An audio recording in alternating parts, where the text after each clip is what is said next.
ஆட்சிக்குன்னு character எழுதுங்கன்னு சொல்லி அது create பண்ண கேரக்டர். அந்த கேரக்டரை பெருசு பண்ணாங்க, ஹீரோயின் கூடயே வர்ற மாதிரி அப்படின்னு சொல்லி. ஸோ அருணாச்சலத்தில் அவங்க நடித்ததுக்கு அப்புறம் தான் மறுபடியும் சினிமாவில் பிஸி ஆனாங்க. இது வந்து மேடையில் சொன்னால் ரொம்ப தப்பாக இருக்கும். சைலண்ட்டாக ரஜினி சார் பண்ணார். சரி, அந்த பிரேக்கிங் த ஐஸ் மாதிரி அவர் முதல்ல அந்த வாய்ப்பை கொடுத்துட்டாரு. அதுக்கு ஒரு விளக்கம் கொடுத்துருந்தார் ஒரு இடத்துல. ஆட்சிக்கு ஒரு விழா எடுக்கும்போது சொன்னார்னு நினைக்கிறேன்.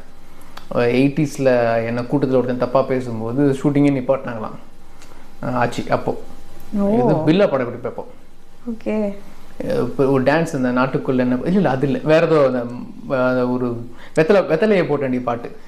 அப்போது வந்து கூட்டத்தில் யாராவது தப்பாக ரஜினி சாரை பார்த்து கத்தியிருக்காங்க. அப்போது அவன் சட்டையை பிடிச்சி இழுத்து இவனை இப்போ வெளியே போக சொல்லுங்கள், அப்போ தான் ஷூட்டிங் நடத்தணும் அப்படின்னு சொல்லி பெரிய ஒரு கலவரம் பண்ணியிருக்காங்க ஆட்சி. ஸோ ரஜினி என்ன சொன்னார்னா, மேடையில் ஒரு தடவை அனைத்த கை பல தடவை அடித்தாலும் நான் ஏற்றுப்பேன் அப்படிங்கிற மாதிரி சொன்னார். ஸோ ஒரு